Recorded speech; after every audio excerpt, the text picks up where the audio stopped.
So hi everyone. Thank you so much for having me. And it's been great to hear from everyone so far. It's just really cool. My name's Sophie. I'm a PhD candidate in Yiddish at the University of Toronto, and I'm doing a specialization in book history and print culture. And it was through my specialization in book history and print culture that I got into printing. And through that program, I was able to apply to the Book History and Print Culture Printing Fellowship at the University of Toronto, which is housed at the Massey College Bibliography Room. And so for the past 3 years, I have been a fellow and then an apprentice and then a fellow and then a fellow emeritus. And in particular, I was really lucky to get to work with their Jewish type collection.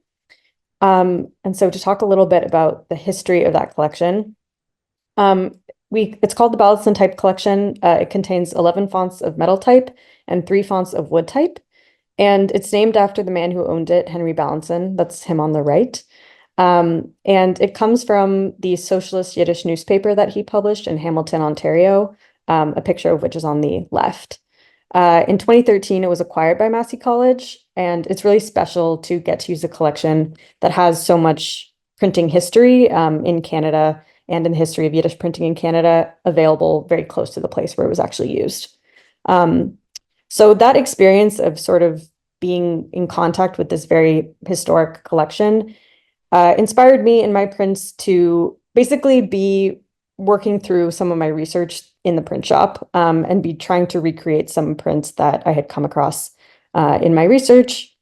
And so one of my first projects that I embarked on was attempting to recreate this print by Elizetsky, which is from 1919, and was a cover for a book by Benzion Raskin, for Teyashim, which means for billy goats. And Elizetsky was a Soviet Jewish printer. He developed a lot of Soviet aesthetics and in particular had an interest in using Hebrew letter forms as these graphic elements in his work. So I was quite inspired by this, and I decided to recreate it as a band poster for my friends. Um, so this is a little bit of what that process looked like. On the left is the form in the galley, and on the right is on the press. This is still one of my favorite lockups I've ever done. Because when you look at the print, it's actually all just right angles, but we had to set them at an angle. Um, and this was a result of that. So yeah, this was a band poster for my friend's band Mama Liga. They were playing a show in Toronto. And this poster still lives behind the bar there. So if you're ever in Toronto, check out Drum Taberna. It's a great bar. Um, this is a visual style that I continued to work in afterwards. This is a print that I did at the Bixler Letterpress in upstate New York. This is a segment of a poem from Peretz Markish, who's a Soviet Yiddish poet. And I'm still working with the ideas of red and black, and also thinking about the Hebrew letter forms as this graphic element, and also the ways that type can dance across a page. So I like thinking about the use of space, and also thinking about presenting multiple languages on a single page in different ways. Um, for my next project, for a long time, I had wanted to print a Talmud page. So that's on the left. The Talmud is a Jewish legal text, and I was really fascinated by the page layout because you have the original source text in the middle, and then commentary then is extended outward. So it's sort of this different way of organizing information on a page. And I was interested in how maybe I could reproduce this sort of page layout on the press. Um, at the same time, I was working as a rare book librarian, and I kept coming across this book plate on the right, that was a book plate for a publishing house in Poland. And I was just very struck by this image of this kind of grumpy angel-like character.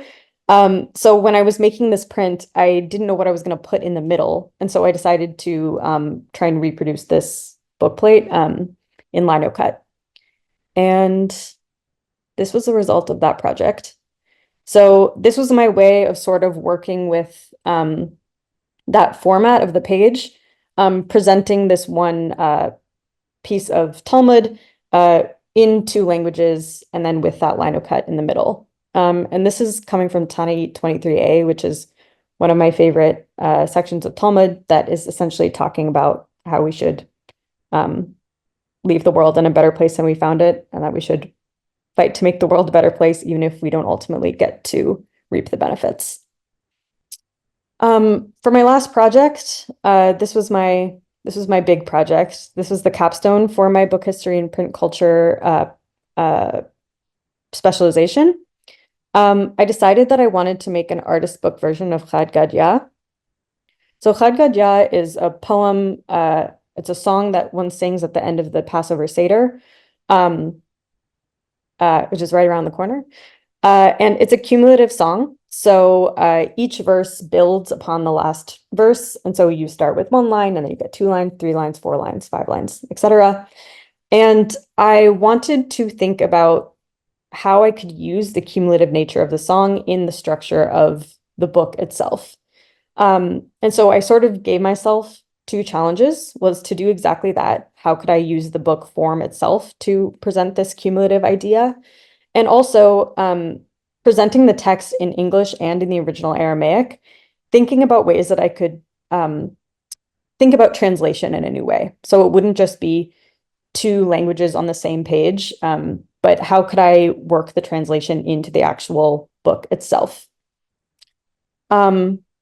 So this was a bit of my process. So what I did was that I set the last verse first, and then I was doing line edits on the press to pull out those lines and then make edits in the form.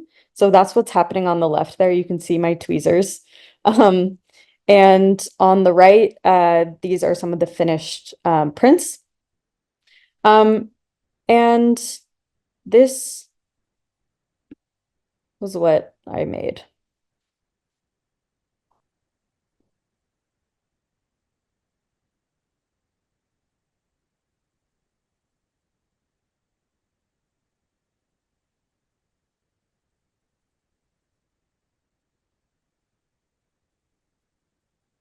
So that's the book in all its glory.